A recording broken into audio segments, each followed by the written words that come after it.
Foli ni tanuni an b'a kɛrɛnkɛrɛn k'a di aw bɛɛ lajɛlen ma aw fɛn fɛn sɔgɔlen don an na nin wagati in na cɛ ni muso denmisɛnnin ani mabakɔrɔ minnu bɛ k'an lamɛn yɔrɔ suru minnu bɛ k'an lamɛn yɔrɔ jan an b'aw bɛɛ lajɛlen fo dante foli min na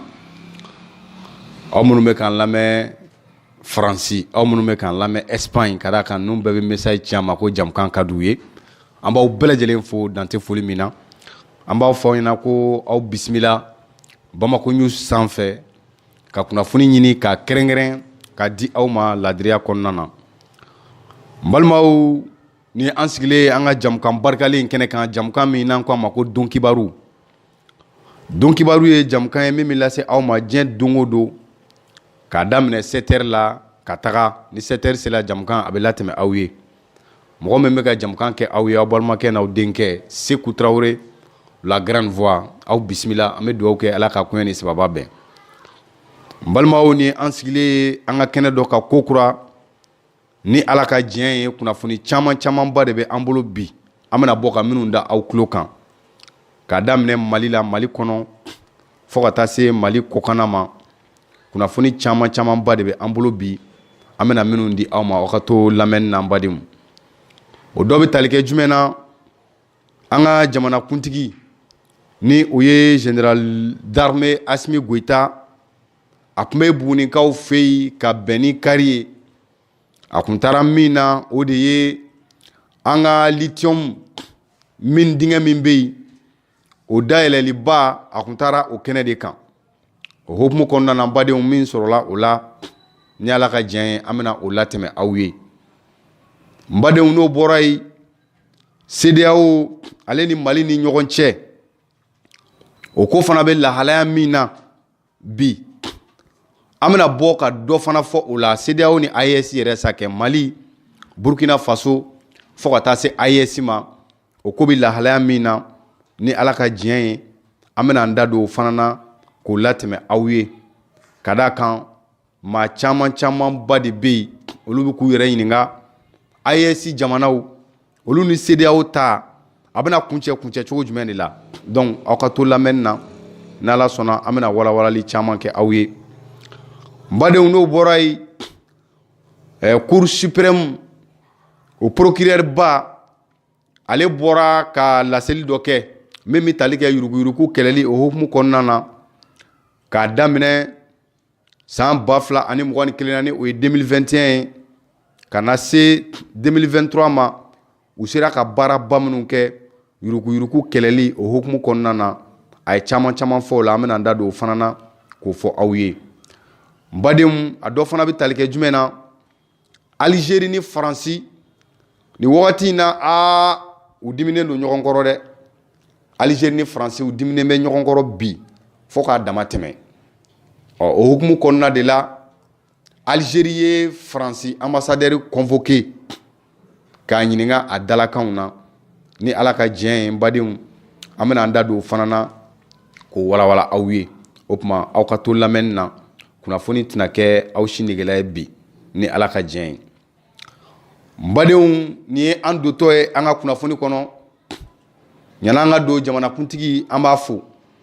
a ka premier ministre ni o ye général de division Abdoulaye Mayiga ye an b'a fana fo ani gouvernement mɔgɔ bɛɛ lajɛlen an ka foli kɛrɛnkɛrɛnnen bɛ ta k'a ɲɛsin u ma n badenw an bɛ kunnafoni daminɛ ni min ye bi o de ye jɛrawulilikɛla dɔ tero dɔ u ka ɲɛmɔgɔ dɔ l'armée ka wulikajɔ sera ka kɛ sababu ye ka tɛgɛ da ale kan k'a to a ka baara cɛjuguw la maa min ni tɛgɛ dara a kan a tɔgɔ ye Ahmad Ag Dita ale tun bɛ baara belebele de kɛ jarawuli jɛkulu min bɛ yen n'an ko a ma ko Daïchi o kɔnɔna na a jɔyɔrɔ tun ka bon o la kosɛbɛ ni maa min y'a ta k'a lajɛ nin kamalen in ni o ye Ahmad Ag Dita ye u ka wari marala de kun don ale de tun bɛ terow ɲini ka bɔ farafinna jamana caman na ka bɔ tubabula jamanaw la k'u fara ɲɔgɔn kan ani wariw ka se ka o di u ma wa a yɛrɛ kun ɲininen bɛ an ka armée fɛ kosɛbɛ ka d'a kan a jɔyɔrɔ tun ka bon kosɛbɛ tero ninnu u ka baaraw sabatili la o de hukumu kɔnɔna na a minɛni o kɔni ma kɛ ko gɛlɛn ye an ka l'armée bolo ka kɛɲɛ ni renseignement ye ni o ye kunnafoniw ye olu falennen kɔfɛ an ka Mali finitigilakaw fɛ u sɔrɔla ka wulikajɔw boloda ka taa Menaka o marabolow kɔnɔna na jamana yɛrɛ kɔrɔyanfan fɛ o hukumu kɔnɔna de la u ka wulikajɔw sera ka kɛ sababu ye ka maa baden fa tero ninnu na ani Ahmad Ag Ditan in ka tɛgɛ da ale yɛrɛ kan o tuma n badenw ko bɛ nin cogo la an bɛ foli belebeleba kɛ ka ɲɛsin an ka armée ma ka sabuya kɛ a ka nin wulikajɔba in ye ka sabu kɛ jumɛn ye u yɛrɛ tun bɛ labɛnba de la u tun kɛlen bɛ ka min boloda n'u tun bɛ fɛ k'o ta ka bɛnkanni wale ta ka se ka dugu dɔ sɛgɛrɛ ani an ka finitigilakaw n badenw n'an bɔra yen an bɛ to kunnafoniya kɔnɔ halisa yuruguyurugu kɛlɛli hukumu kɔnɔna na miliyari 80 o ɲɔgɔn na a fɔra k'o de yuruguyurugu la k'a daminɛ 2021 na ka na se sisan ma ni kunnafoni sɔrɔla cogo di n badenw jɔkun kɛrɛnkɛrɛnnen min kun sigilen bɛ sen kan yuruguyurugu o kɛlɛli hukumu kɔnɔna na n'an ko a ma ko semaine nationale de lutte contre la corruption Mali kɔnɔ o de hukumu kɔnɔna na procureur ba min bɛ yen n'ale bɛ cour suprême na ale kɔni sɔnna ka kunnafoni dɔ di kunnafonidilaw ma a baara lancement kɛnɛ kan n'a kɛra ka bɛn décembre kalo tile 9 ma san 2024 procureur général min n'ale bɛ cour suprême na n'a cogoya bɛ Mamudu Timbo ale kɔni sɔnna ka nin kuma ninnu fɔ a y'a jira k'a fɔ ko olu ka wulikajɔw la yuruguyurugu o yɛrɛ kɛlɛli hukumu kɔnɔna na an ka jamana kan o sera ka kɛ sababu ye dossier affaire 10 o bɔɲɔgɔnko k'o traité k'o ɲɛɲini k'o ɲɛdɔn n'u sera k'a dɔn o ɲɛɲiniw senfɛ maa 40 o bɔɲɔgɔnko ni maa 11 ni o ye minisiri kɔrɔw ye ko olu de minɛ ni olu nɔ bɛna minɛ yuruguyurugu la yuruguyurugu nɔ dɔ yera olu nɔfɛ u ye wari min yuruguyurugu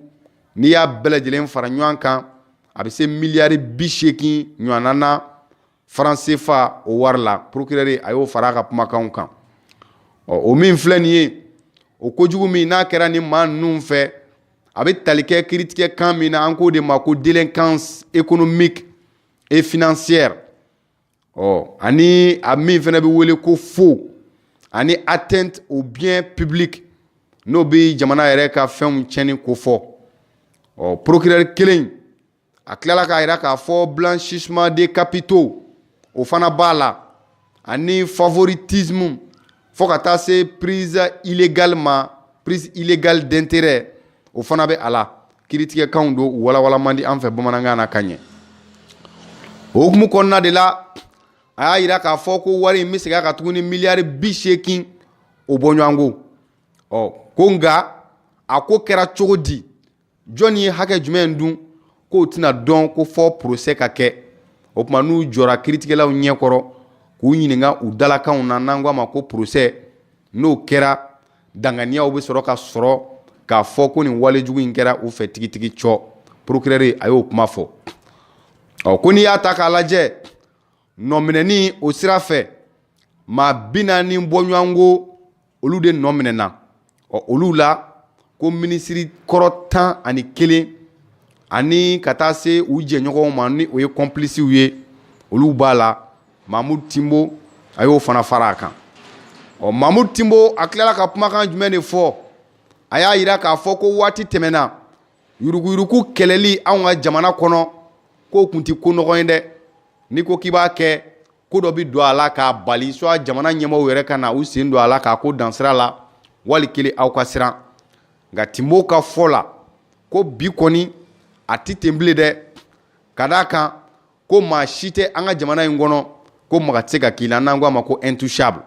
ko o maa tɛ yen maa o maa n'i ye yuruguyurugu wale kɛ i nɔ bɛ se ka minɛ wa putɛrɛ o tɛ bɔ a la Mamudu Timbo a kɔni y'a jira k'a fɔ don nataw la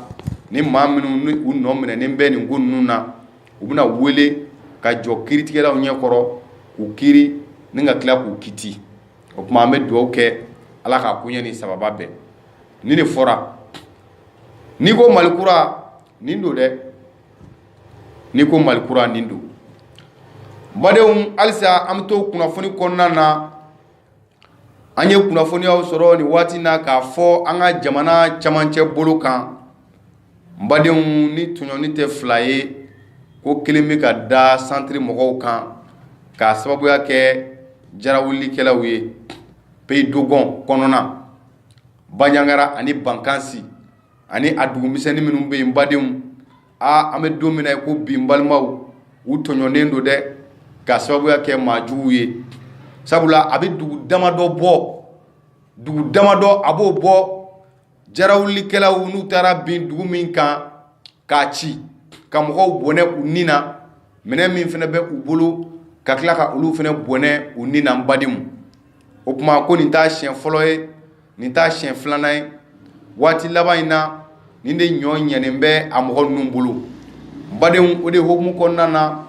pays dogon mɔgɔw kɔni bɛ ka kulekan bolo da k'a ɲini an ka jamana ɲɛmɔgɔw fɛ u yɛrɛ ka se ka wulikajɔ bɛɛ lajɛlen sabati cogo min na jarawulikɛlaw ni o ye tero ninnu ye o bɛ ka bingani wale min ta ka da olu kan bi a bɛ se ka dan sira la u yɛrɛ ka fɔ la tero ninnu u ma nin waati in ta u kunfɛ dɛ sabula u yɛrɛ ka jateminɛ na nin ye waati ye waati min ni olu bɛ u ka forow kɔnɔ u bɛ k'u ka malow kan u bɛ k'u ka ɲɔw kan u bɛ k'u ka baara forokɔnɔ baaraw kɛ o tuma u bɛ k'a dabɔ a kama ka taa bin olu kan cogo min na ka se ka u yɛrɛ bali u ka forokɔnɔ baaraw la n'o dun kɛra dun o bɛ na ni mun ye o bɛ na ni baara kɛbaliya ye o bɛ na ni mun ye o bɛ na ni jamana yɛrɛ kɔngɔli ye o de la u kɔni kɛlen bɛ ka wulikajɔ sabati ka ɲɛsin jamana ɲɛmɔgɔw ma u ka fɛn bɛɛ lajɛlen kɛ cogo min na u bɛ se k'olu tulomagɛn gɛlɛya min bɛ u kan u ka ta ka bɔ u kan badenw o tuma an bɛ dugawu kɛ ala ka koɲɛ ni sababa bɛn balimaw n'an bɔra yen halisa an bɛ to an ka kunnafoni kɔnɔna na an badenw kunnafoni na nasira la kari ni o tun ye kun na sini ye an ka jamanakuntigi ni o ye Asimi Goyita ye a tun bɛ Bugunikaw fɛ yen kɛrɛnkɛrɛnnen na u ka dugu min bɛ yen n'an ko a ma ko Gulamina a tun bɛ yen nɔ an ka jamanakuntigi a taakun tun ye jumɛn de ye o bɛ tali kɛ min na o de ye lithium dingɛ belebele min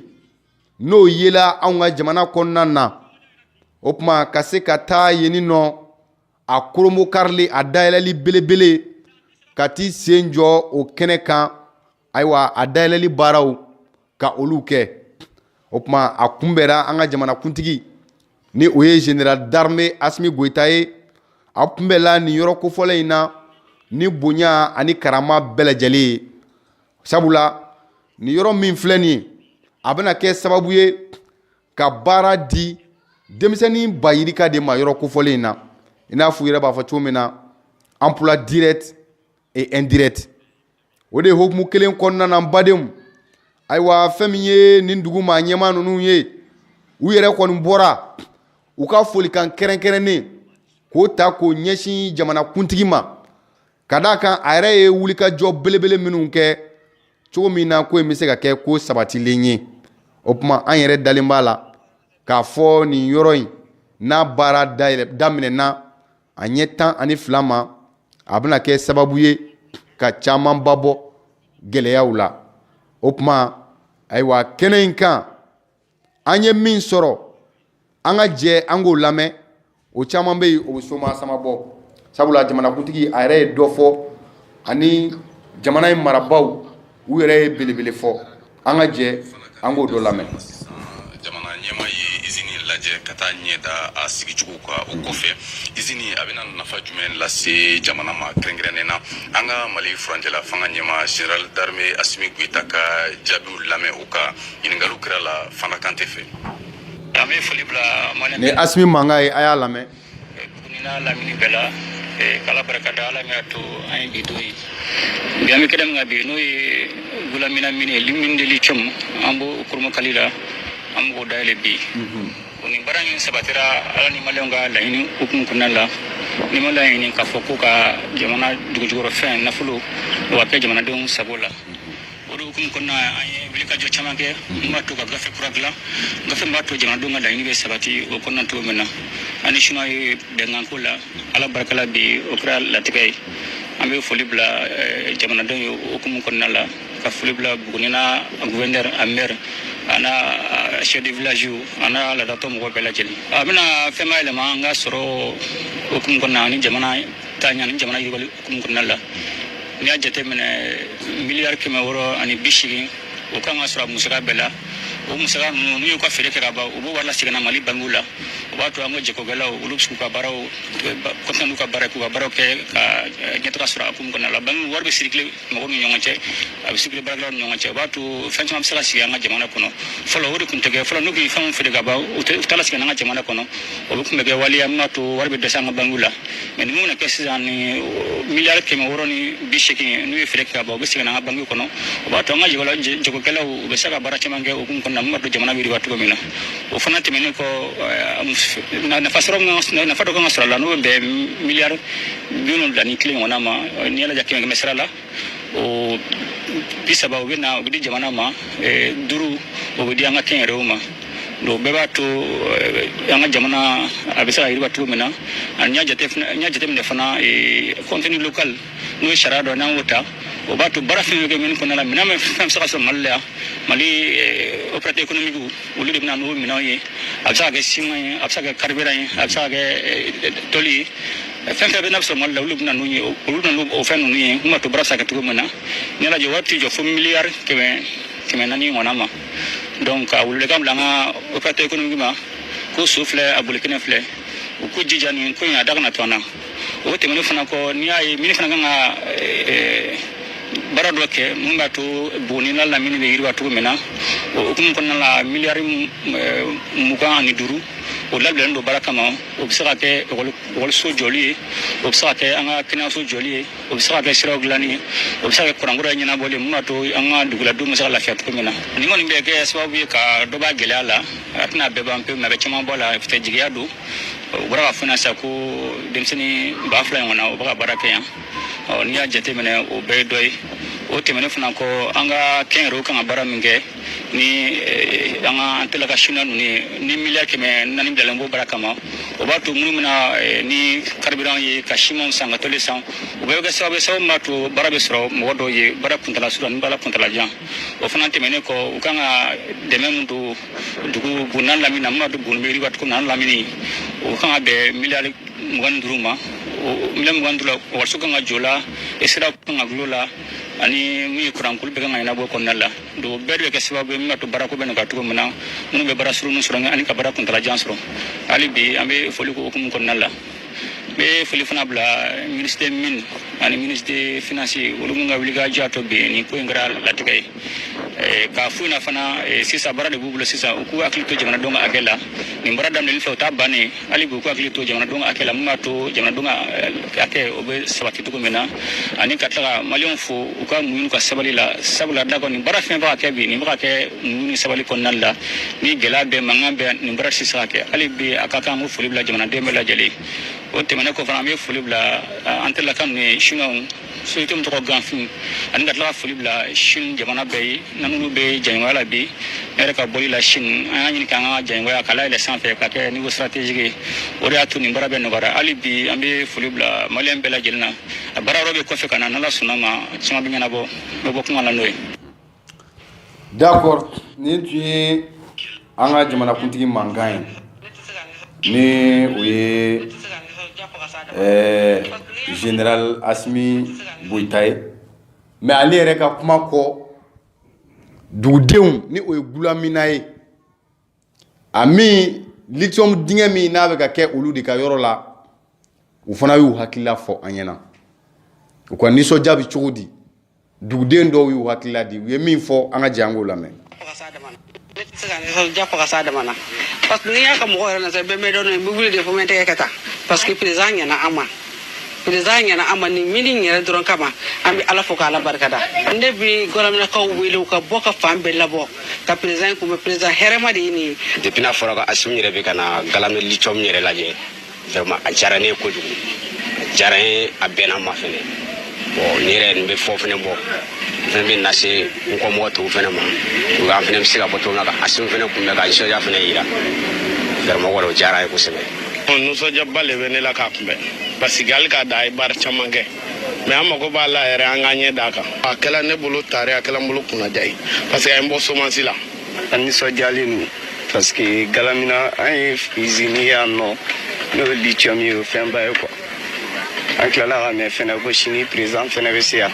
vraiment nisɔndiya m'an kunna n'an ko k'an b'a bɛɛ fɔ an nisɔndiya kojugu an daji b'a tasuma faga quoi a ka d'an ye n'a fɛnɛ nana an fɛnɛ caman bɛ chômage kɔnɔ yan nɔ n'a bɛ se k'an dɛmɛ an fɛnɛ bɛ se ka don cogo min na. nisɔndiya min b'an na c'est tout de même n'a nana ala ko hɛrɛ d'a ma ka Kasimu a nana a tɛna hɛrɛ la ka taa hɛrɛ la. n bɛ wele bila mɔgɔw ma bɛɛ ka bɔ k'an ka jamanakuntigi bonya ka bonya ka bɔ jɛkulu ye k'an ka fara ɲɔgɔn kan kɛ jɛkulu ye ka taa kunbɛn ko ɲuman na a bonyana ma fo k'a diya ne fo ka taa dama tɛmɛ président ka se ka taama ka se an fɛ yan vraiment ne ye content ye. baden m'an bolo k'a fɔ a ye parce que a kɛra an ka président ye an bɔ jamana nɔgɔ la ka hɛrɛ ka an bɛ dugawu kɛ yarabi ala ka sini kɛnɛya d'a ma kalabanko ɲuman yarabi ala k'a d'a ma a nali kɔni diyara n ye. Bon vraiment nisɔndiya bɛ na a nisɔndiya yɛrɛ yɛrɛ de bɛ ne la parce que président ka se ka bɔ Bamakɔ ka na Galamɛ yan vraiment o ye content ko yɛrɛ de n kɛlen don ka fɛn caman ɲɛsigi ka bila ɲɛ yan kulonkɛ fɛn caman b'a la. n da sira ma cogo min ni tun ye Gulamina sigida maaw ye. Voilà ni tun ye dugudenw olu ka nisɔndiya ye nka cɛkɔrɔbaw fana kumana dɛ Gulamina dugutigi ka mɔgɔw ani cɛkɔrɔba minnu bɛ Gulamina olu fana y'u ka nisɔndiya yira kɛnɛ in kan ka kɛ ni mini dayɛlɛli ye u ka yɔrɔ la ani kanu min b'u yɛrɛ la ka ɲɛsin jamanakuntigi ma ni o ye président Assimi ye an ka cɛkɔrɔba ninnu lamɛn ji bɛ jigin dɔ ɲɛ la sa. Depuis k'an wolo n ma ɲɔgɔn président ye ba a y'a an kɛ mɔgɔninfin ye. Nin ye sijɛ ye dɛ. n tɛ ɲa d'a kan n'o tɛ bana bɛ na dɛ n ye n tɔgɔma n sen na ka bɔ fɔ Jaribala an fɛnɛ mɛn de diyara mɛ an ma ni ɲɔgɔn président ye ba. Au même moment, ces militaires à la retraite des classes 1980 et tous natifs de Bougouni sont à ces rendez-vous historiques. Ils sont venus avec le tricolore au pas cadencé et pour signifier leur joie et leur soutien aux actions du chef suprême des armées. En tant qu'ancien militaire, il est venu lui montrer notre foi pour ce pays-là. Le Mali, c'est pour nous, c'est pour nos enfants. Mais aujourd'hui, tout Malien qui veut ce pays-là doit soutenir le général d'armée Assimi Goïta et son gouvernement par rapport à tout ce qu'ils sont en train de faire aujourd'hui pour ce pays. Et ils sont là aussi à sauver ce pays. Ah, nin kɛra nisɔndiya ye Gulaminakaw fɛ yen dɛ n badenw ni nisɔndiya tɛ fila ye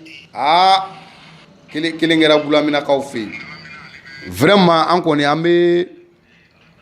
dugawu de kɛ ko in tɔ tako ɲuman ala k'o di an ma nka n balimaw ɲaamɛ kun bɔra kolon kɔnɔ a tɔ bɛ kɔ dɛ a kana kɛ dɔrɔn ko ayiwa min dayɛlɛla Gulamina lithium bɛna bɔ yen nin miliyari hakɛ in b'a la nin b'a la ne bɛ deli ka kuma dɔ fɔ yan ka kɔrɔ n bɛ segin a kan fo a nafa ka ye jamana de la fo a nafa ka ye jamanadenw de la n tɛ saliya o fɔli la o ne tɛ saliya o la dɛ nin fɛnba in bɛ ka bɔ Mali la lulu yela Mali la marijana yela Mali la jama yela Mali la ni si tɛ tiɲɛ ye ni si de tɛ tiɲɛ ye mais mun de ye tiɲɛ ye sanu yela Mali la a nafa filɛ jamana kan a nafa nin filɛ jamanadenw kan ayiwa jama yela Mali la a nafa filɛ jamana kan a nafa filɛ jamanadenw kan tiɲɛ yɛrɛ yɛrɛ la yanni lithium ka ye Mali la nin gɛlɛya tun bɛ yen nka lithium yelen a kɛra sababu ye ka nin tɔɔrɔ in ta ka bɔ jamanadenw kan a kɛra sababu ye ka nin tɔɔrɔ in ta ka bɔ jamana kan jamana yelen cɛ ka ɲi sisan jamanadenw bɛɛ b'a fɔ ko alhamdulilayi ka d'a kan miliyari baden min bɛ ka sɔrɔ lithium na sisan Mali kɔnɔ o nafa don o de ye kuma kolomayɔrɔ ye mais k'a fɔ dɔrɔn nin bɛ yen mais foyi tɛ ka ye jamanadenw na foyi tɛ ka ye jamana la a kana ye u ka fisa a ka ye dɛ komi président yɛrɛ y'a fɔ yɛlɛma dɔw donna baara ninnu na sisan k'o ti komi kɔrɔlen bilen donc an bɛ se ka danaya sɔrɔ k'a fɔ nin bɛna kɛ sababu ye ka hɛrɛ belebele se jamana ma ka d'a kan duguden minnu yɛrɛ bɔra ka kuma sisan u caman bɛ k'u ka nisɔndiyaw jira a bɛna chômage kɛlɛ ka b'u la yɔrɔ u kɔni tɛna taa baarakɛla ouvriers ni fɛn minnu bɛna ta ka bila nin baaraw la u kɔni tɛna t'o bɛɛ ta yɔrɔ wɛrɛ la kɔni ka dugu in yɛrɛ to yen gulaminakaw n'a fɔ ko alihamudulilayi i kalanna i ma kalan i na jɔyɔrɔ dɔ sɔrɔ yen donc o bɛɛ ye a hɛrɛ ko dɔ ye o bɛɛ ye a tanuni yɔrɔ dɔ ye mais an bɛ min ɲini jamana ɲɛmɔgɔw fɛ u ka fɛn de kɛ cogo min na halisa an bɛ se k'a nafaw ye par exemple a ye Kayi lajɛ Mali région bɛɛ sanu bɛ bɔ Mali yɔrɔ minnu na sanu bɛ Mali yɔrɔ minnu na Kayi région ta ka ca ka tɛmɛ a bɛɛ kan an bɛ se k'a fɔ Mali sanu faso ye Kayi ye bi mais sira bɛ Kayi yan Sémos bɛ fan jumɛn Kayi région tɛ Lulu ta yen u bɛ fan jumɛn Kayi région tɛ yan Kayi fan bɛɛ sanu presque sanu bɔyɔrɔ ninnu tila bɛɛ ye Kayi marabolo de ye kalan na ni fɛn ninnu nin bɛɛ ye Kayi région de ye mais ka bɔ Bamako yan ka taa Kayi maɲumantɔ ko dan don Kayi sira yɛrɛ man ɲi o tuma o sanu bɛ taa min donc vraiment an bɛ min ɲini jamana ɲɛmɔgɔw fɛ n'a ma ɲɛ ko Ala ye nin hɛrɛba in kɛ an ye fɔ k'a gérer a nafa ka ye jamanadenw kan a nafa ka ye jamana kan an ka diɲɛ fɛn bɛɛ kɛ pour que an kana dɛsɛ o la o de la Aziz Traoré denmisɛnnin min don a fana a hakili ka ɲi a y'i hakilila di ko in kan lithium ko in kan a ye min fɔ an ka o fana lamɛn a bɛna hakili d'an ma usine kan ka dayɛlɛ o ye Ala tanu ye kosɛbɛ parce que lithium ye fɛn min nafa ka bon mɔgɔ caman bɛ lithium ko kuma fɔ mais da ma don lithium na mɔgɔ caman hali lithium yɛrɛ ka taa présenter télé la fɔlɔ CNT membre dɔ de taara n'a ye bon n'i ko ko yɛrɛ ka lithium ɲɛfɔ a t'a ɲɛfɔ kosɛbɛ a bɛ wari min ladon ale b'o dɔrɔn de mais a bɛ wari min labɔ est-ce que o ye lithium bɛ wari min labɔ an kun mɔgɔ caman fɛ k'a bɛna o wari de ladon an kun quoi mun na jamana fɛn fɛn tɛ transformer kɛ ti wari ɲɛnama sɔrɔ donc u bɛ nin fɛn ninnu bɔ an fɛ yen en matière première brute ka taa feere k'a labɛn k'a kɛ batterie lithium ye k'a kɛ satellite batterie ye k'o feere olu jamanaw de bɛ wari sɔrɔ jamana minnu bɛ connaissance feere o de la n y'a f'i ye n ko wari bɛ entreprise minnu kun kosɛbɛ o ye entreprise ye minnu bɛ matière première yɛlɛma ka connaissance don a la ka feere wari bɛ olu de kun n t'a dɔn lamɛn ɲɔgɔn ye donc ni nin usine ninnu dayɛlɛla n'a b'an fɛ yen normalement ne kan ka kɛ jamana ye min bɛ se ka Afrique de l'Ouest fournir batterie lithium ninnu ni fɛn ninnu na o de la i b'a jateminɛ jamana fɛn fɛn bɛ yen ko ressource ɲɛnama b'u bolo k'u yiriwalen don i b'a jateminɛ dɔnniya fɛn fɛn bɛ ressource yɛlɛma a dɔnniya b'u fɛ yen a dɔnniya b'u la oui n'i ye Chine lajɛ ji b'u fɛ yen baw baden bɛ yen u ye mun kɛ u ye barrage belebeleba barrage min yɛrɛ ka bon ni diɲɛ barrage bɛɛ ye o bɛ Chine de depuis adamadenya bɛ yen ka béton utiliser diɲɛ kɔnɔ kosɛbɛ min fanga ka bon o bɛɛ bɛ o yɔrɔ kelen in na ye adamadenya ka nɛgɛ yɛrɛ utiliser kosɛbɛ o bɛɛ b'o barrage kelen in na ye bon a bɛ courant di dugu hakɛ min ma Ala kelen de b'a dɔn n'i ye Russie lajɛ diɲɛ ressource sugu bɛɛ dɔ b'o fɛ yen mais est-ce que a ressource fana bɛ farafinna mais farafinna tagacogo ni Russie la tagacogo ye kelen ye parce que dɔnniya min bɛ ressource falen Russie ma sɔn ka kɛ ko fankilema ye donc a kɛ dɔrɔn an b'a bɔ k'a feere olu b'a bɔ k'a feere en produit fini n'i y'a san dɔrɔn i b'a utiliser mais an b'a bɔ k'a feere transformation wɛrɛ bɛ k'a la o de la n'u ye nin usine ninnu dayɛlɛ k'a contrat baw signé an b'a ɲini u fɛ u t'u k'u profiter dɔrɔn hali n'u bɛ nalen kɔfɛ ka usines sigi ka na ni technologie an bɛ se ka ninnu fɛn ninnu dilan donc n'i fana y'a san an bolo i kana yɛlɛma wɛrɛ k'a la i ka utiliser donc an bɛ wari sɔrɔ o de la n bɛ Magalou fɔ kosɛbɛ économiste ba don a ko n'i bɛ fɛn labɔ i fɛ yen k'a labaara i fɛ yen ka sɔrɔ k'a feere n'i b'a dilan a sɛnɛ i fɛ ou bien a bɛ bɔ e de fɛ yen i ka tɔnɔ bɛ kɛ 2 ye mais n'e b'a labɛn k'a laban ka sɔrɔ k'a feere k'i ka tɔnɔ bɛ sigiyɔrɔma 7 o de la tubabuw bɛ juru don anw na siga t'o la ɲɛ b'a la donc nin ye conseil ye dɔrɔn k'a di transition ma donc n'u bɛ ninnu usine mine ninnu dayɛlɛ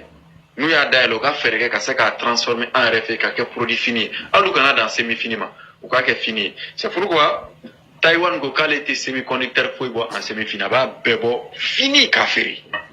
donc Taïwan kɛra puissance a bɛ puissance fɛ puissance yɛrɛ b'a nɔfɛ bɛɛ b'a nɔfɛ bi parce que n'ale tɛ bi moteur mafɛn caman bɛ jɔ n'ale tɛ technologie minɛn caman bɛ jɔ o la Amérique ko ka usine ladege o fɛ yen u ko k'u y'a mɛn mais abada usine tɛ k'i n'a fɔ u ta parce que u ye diɲɛ dan san caman maa min na diɲɛ kun tɛ k'u jate donc an fana b'a ɲini an ka autorités fɛ ni nin mine ninnu dayɛlɛla mɔgɔ bɛ baara sɔrɔ a la mais u ka fɛɛrɛ fana kɛ a minnu bɛ dayɛlɛ yɔrɔ min na a contrat la u k'u hakili to a yɔrɔ population na n ye kuma dɔw mɛn tile filanin na a ye n dabali ban kosɛbɛ démocratie ko hukumu kɔnɔ u ye maliyɛnw bɔ Mali fan 14 bɛɛ u k'u n'u ka gɛlɛya fɔ gɛlɛya min b'u ka dugu kan u kana ɲɛfɔ n'i y'a kuma lamɛn e dabali bɛ ban quoi dɔw ko chinois bɛ ka t'olu ka carrière ci mais comme e ka taa lajɛ ko chinois bɛ ka min kɛ olu ka yɔrɔ la mɔgɔ y'an wele ka bɔ Sikaso f'u y'a photo ci a ma ani Kayi ko chinois bɛ k'olu ka dugukolo sɔgɔ k'a bɛɛ tiɲɛ mais est-ce que mini ntanya don mini bɛ yen o mais o mini kan ka kɛ hɛrɛ min ye dugumɔgɔw ma a bɛ ka k'u ma bɔnɛ a bɛ ka kɛ bɔnɛ ye donc an k'an jija ni nin mini ninnu bɛ dayɛlɛ population ka hɛrɛ sɔrɔ o hukumu kɔnɔ yan ne n'i sigi delila ka kuma kɛ o y'a sɔrɔ an bɛ studio kɔrɔ la halisa Ala ka na ni a ka naw ye ka yiriwa don baara la ka tɛmɛ nin bɛɛ kan n y'a f'i yan nɔ n k'ala an bɛ k'an ka dugu jɔ cogo min na n k'a ma ɲi mɔgɔw taara bila kuma commentaire la ko non ko Mali ka bon k'ali n'an y'an ka dugu waga k'a tɛ fa ne sinna k'a ye dɔrɔn halisa an m'a faamu Chine ka bon ni Mali ye mais munna Chinois y'u ka dugu jɔ ka yɛlɛ sanfɛ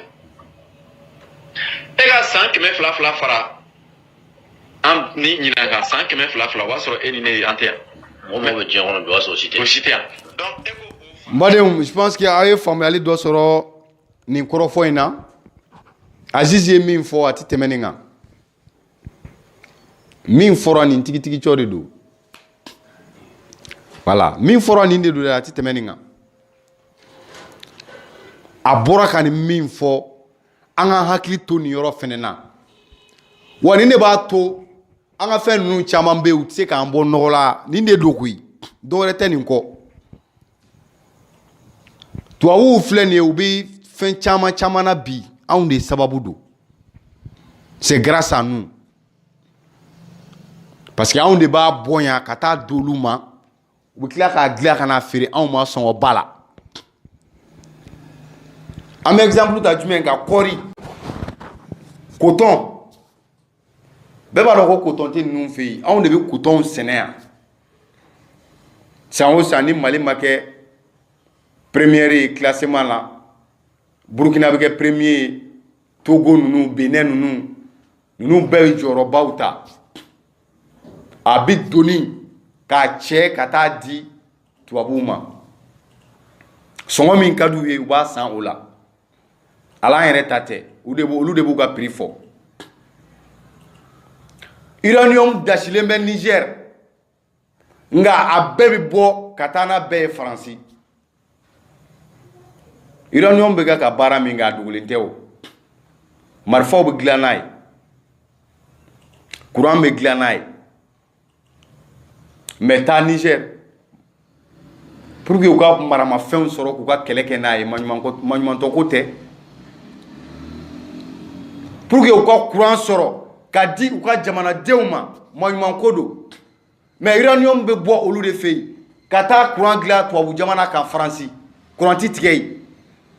se bɛɛ b'u ye mais a source ye anw de fɛ yen yan mais o tuma anw ti réfléchir yan Aziz bɛ k'o yɔrɔ de fɔ donc yanni i k'a bɔ ka taa d'u ma an bɛ kuma dɔ fɔ ko yanni i ka mɔgɔ digi jɛgɛ dun na ɲani ka mɔgɔ digi jɛgɛ dun na a digi jɛgɛ minɛ na bani ɲani ka mɔgɔ digi jɛgɛ dun na a digi jɛgɛ minɛ na ale bɛna lafiya e fɛnɛ bɛ lafiya mais anw ti wagati kuntagalajan ko an t'o ye an ɲɛ bɛ wagati kuntagala surunin kow de la wa o dun de man ɲi ale ni lithium ko n'i y'a dan ne ma min fɔra a bɛ k'o de ye ka mɔgɔw ɲini mɔgɔ minnu bɛ se ka na an dɛmɛ ka usine installer an fɛ yen hali n'a bɛ kɛ bɛnkan sugu dɔw kɔnɔna na a bɛ kɛ ka minɛn minnu dilan a bɛɛ ka dilan an yɛrɛ fɛ yen yan an k'a feere an bɛ tɔnɔ min sɔrɔ o la an t'o sɔrɔ nin na an bɛ tɔnɔ min sɔrɔ o la an t'o sɔrɔ nin na Mali dɔrɔn tɛ Afiriki yɔrɔ caman bɛ tan donc pour que an ka gɛlɛya ninnu ka ban a kana kɛ gɛlɛya kuntagalajanbaw ye il faut que an ka sɔn nin yɔrɔ ninnu de ma an ka hakili to nin yɔrɔ ninnu na sinon tant que an bɛ ka taa ni nin wale ninnu ye tan an bɛ mɛn gɛlɛya la dɔɔnin badenw a ban man di dɛ an bɛ mɛn tan donc badenw an bɛ dugawu kɛ nin baara min daminɛnen filɛ nin ye yarabi an ma an bɛ dugawu kɛ ala k'a kɛ ko sabatilen ye an b'a dɔn kɔni a mana kɛ cogo cogo jamana kɔni a bɛna nafa sɔrɔ sira camanba sɔrɔ nin ko in na donc o hukumu kɔnɔna na an bɛ dugawu kɛ ala ka kuɲa ni sababa bɛn n badenw n'an bɔra yen an bɛ to kunnafoni kɔnɔna na nin ye communiqué dɔ ye min bɔra armée yɔrɔ ni o ye l'état-major général des armées an bɛ communiqué kalaw ye français la ka sɔrɔ ka segin a kan n'ala ka diɲɛ ye l'état-major général des armées porte à la connaissance de l'opinion publique que ce 15 décembre 2024 les unités engagées dans le secteur de Tangadeyate en direction de Andera-Boukan dans la région de Menaka ont capturé Ahmad Agdita, un chef de premier plan de l'EIGS, responsable d'un grand nombre d'exactions et d'obus à tout genre contre les populations civiles innocentes et commanditaires d'attaques contre les forces armées maliennes, FAMA. Ce succès militaire, étape importante de la lutte constante contre le terrorisme, a été réalisé avec précision, rigueur et professionnalisme et en outre permis la neutralisation de plusieurs combattants de l'EIGS, ainsi que la récupération de divers matériels militaires, y compris de nombreux engins explosifs improvisés. Par ailleurs, dans le cadre de la sécurisation continue du territoire national, une unité des FAMA a pris en charge 2 terroristes de l'EIGS qui ont fait réduction dans le gourmand de Ansongo le 14 décembre 2024, tout en saluant l'engagement de toutes les unités engagées et leur sens du discernement, particulièrement lors d'opérations de combat. L'état-major général des armées rassure à nouveau les populations que la sécurité et la protection des personnes et de leurs biens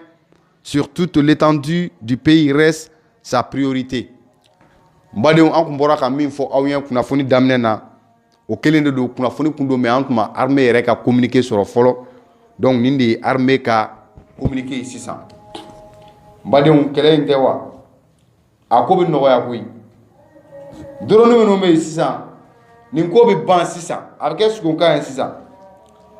mbadenw halisa an bɛ to kunnafoni kɔnɔ mbadenw an ka ayiwa karamɔgɔ denmisɛnnin dɔ bɛ yen n'u ko a ma ko Bɛfo Junior an y'o de fɔ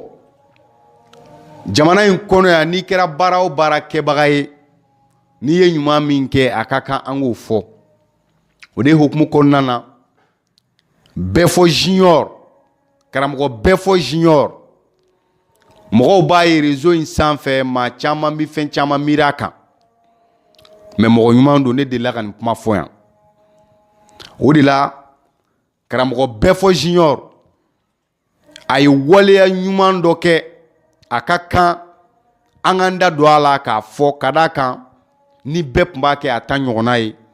sisan y'a sɔrɔ jamana in bɔra nɔgɔ la o waleya ɲuman in badenw o bɛ tali kɛ jumɛn na lampadaire ni o ye lampadaire minnu bɛ yen ni panneau solaire b'u la o den 50 ɲɔgɔnna a ye o de di Sabalibugu kurakaw ma ni ma fili o y'a yɛrɛ ka quartier Sabalibugu kura lampadaire 50 a y'o de di u ma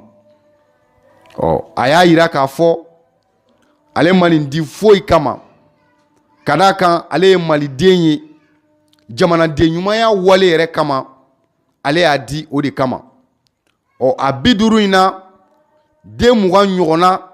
o dira u ka kɛnɛyaso la centre de santé min bɛ yen Sabalibugu kura den 20 o dira o yɔrɔ la 30 o dira u ka ballontan terrain na o bɛna bila yen donc vraiment Sabalibugukaw ni o ye quartier in ye Sabalibugu kura ni maaw u kɔni y'u ka nisɔndiya bɛɛ lajɛlen de yira kɛnɛ in kan foli kɛrɛnkɛrɛnnen k'a ta k'a kɛ karamɔgɔ bɛɛ fɔ junior ye ka tila ka dugawu kɛrɛnkɛrɛnnen don a ye a ka nin waleya ɲuman in na karamɔgɔw ka ca dɛ furabɔlaw ka ca dagatigiw ka ca nka nin waleya ɲuman min ni bɛɛ fɔ junior filɛ nin ye k'a kɛ nin kɛbaga man ca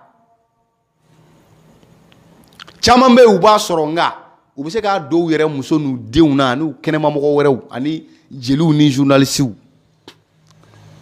mais k'a don faso la o ma nɔgɔ bɛɛ ma bon bɛɛ fɔ junior filɛ k'o de kɛ a ye min di dɔgɔtɔrɔso la banabaatɔ minnu bɛ yen a bɛna kɛ sababu ye ka gɛlɛya caman ban olu kan ka d'a kan an bɛ waati min na komi sisan kurantigɛ waati an b'o de la banabaatɔw bɛ dɔgɔtɔrɔso la n'a fɔra ko dibi bɛ yen ka far'o kan yɔrɔ fɛn kɔni don fɛn min n'a cɛ man ɲi waritigiw ka ca Bamakɔ kɔnɔ yan kɛrɛnkɛrɛnnenya u ka quartier in na mais bɛɛ fɔ junior de sera ka nin wale ɲuman in ta k'a kɛ u ka dɔgɔtɔrɔso ye 20 ko k'o don dɔgɔtɔrɔso la 30 k'o don ballontan terrain na o kɔrɔ ye denmisɛnninw bɛ se k'u yɛrɛ laɲɛnajɛ tile fɛ cogo min na u se k'u yɛrɛ laɲɛnajɛ su fɛ ten vraiment bɛɛ fɔ junior a ka nin waleya in foyi t'an bolo ka fɔ an ye ni foli tɛ ne t'a dɔn ma deli k'a ye maa ye n t'a dɔn nka ni maa ye waleya ɲuman min kɛ n'i ye mɔgɔ ka wale ɲuman ye a foli kɛ o fana ye journalisiya ye voilà donc vraiment an bɛ bɛɛ fɔ junior an b'a fo nin yɔrɔ in na ka dugawu k'a ye banabaatɔ minnu bɛ yɔrɔ in na u bɛ dugawu k'a ye Sabalibugu kura ni denmisɛnninw bɛ dugawu k'a ye maliyɛnden bɛɛ ka dugawu b'a ye nin yɔrɔ in na wa an b'a ɲini karamɔgɔ denmisɛnninw fɛ yanni u k'u ta kɛ dabaraba ye réseau kan bɛɛ fɔ filɛ ka nin min kɛ u k'a ladege ka d'a kan ni bɛɛ ye nin ɲɔgɔnna kɛ i faso la gɛlɛya caman bɛ yen o bɛ ta ka bɔ an kan donc an bɛ dugawu kɛ halisa Ala ka sew nɔgɔya ye a y'a bɔ nafolo min na halisa Ala k'o caman fara a kan an y'o fɔ a ye musow kanu musow ka d'a ye a ye musow bonya bon maa si tɛ musow kanu k'u bonya ka hɛrɛ k'u ye ko Ala tɛ hɛrɛ ba kɛ e yɛrɛ ye an fana ka dugawu b'a ye an b'a fɔ k'a waleɲuman dɔn ani ce a yɛrɛ ye n badenw n'an bɔra yen halisa kunnafoni nasira la an bɛ don min kɔnɔ sisan badenw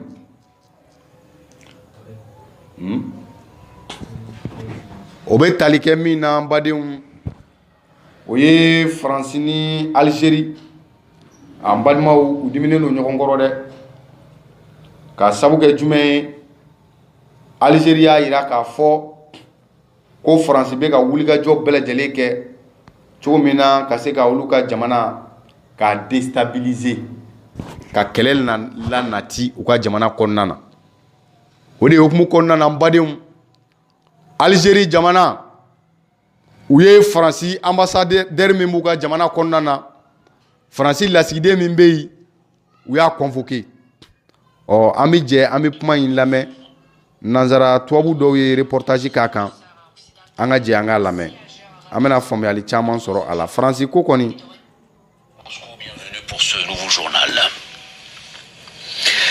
Et on entame notre édition avec l'actualité des relations entre l'Algérie et la France. Paris est accusé de vouloir déstabiliser Alger. L'ambassadeur de France en Algérie, Stéphane Romatet, a été convoqué par le ministère algérien des Affaires étrangères. Voici les précisions.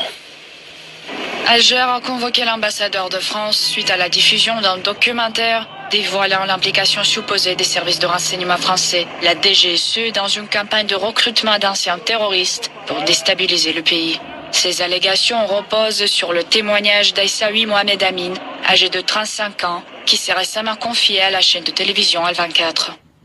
Il s'agit de lui signifier la ferme réprobation des plus hautes autorités algériennes face aux nombreuses provocations et actes hostiles français en direction de l'Algérie, ont précisé les mêmes sources diplomatiques. Estimant que les agissements de la DGSE viseraient à redynamiser les cellules terroristes islamistes dans le pays, le gouvernement algérien a exigé que Paris fournisse des éclaircissements. Le quotidien algérien El Moudjahid rapporte que l'ambassadeur français a été informé qu'Alger s'opposerait fermement à ces pratiques et actes de chantage de la part des autorités françaises et de leurs alliés.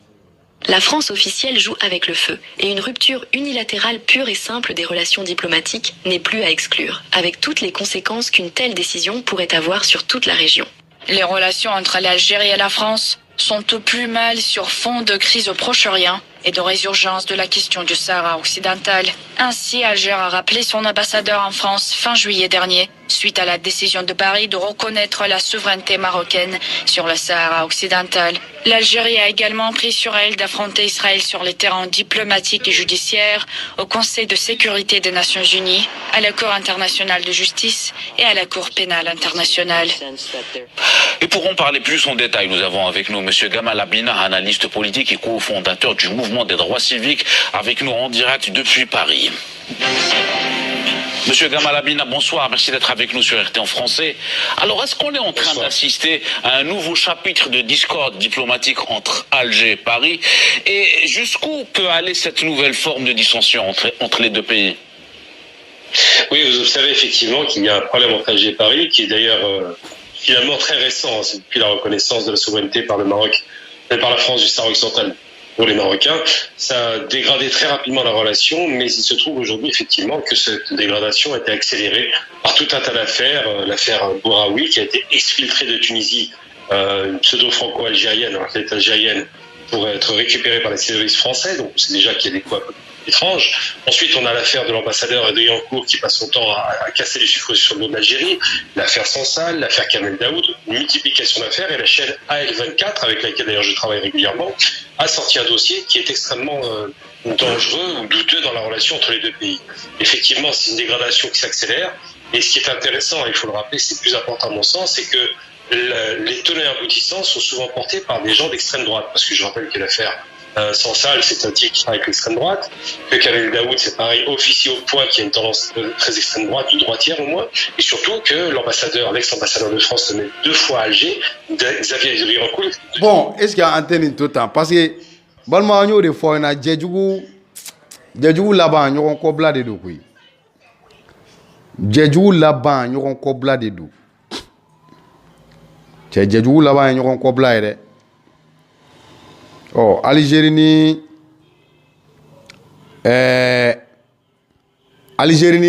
France farla ñoo kan ya. Ka Mali kele parce que olu de be mo ko nun deme. Oh, nous yere dama fora ñoo ko bi. O be bali mo la.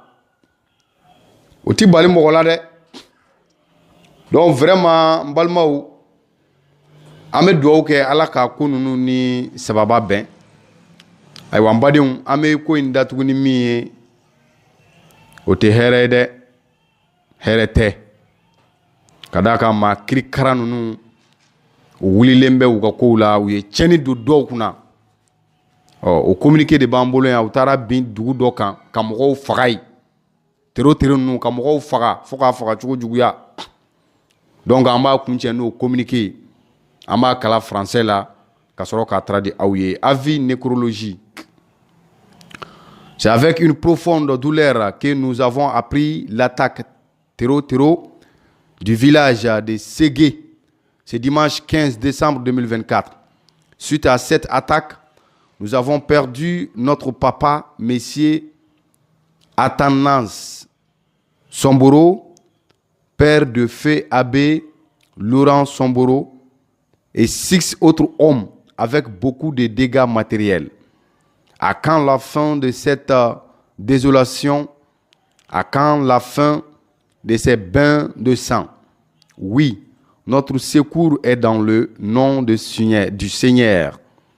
C'est en lui notre refuge. Au nom de Monsieur Jean-Baptiste Siama et de toute la famille Djosen de Mopti,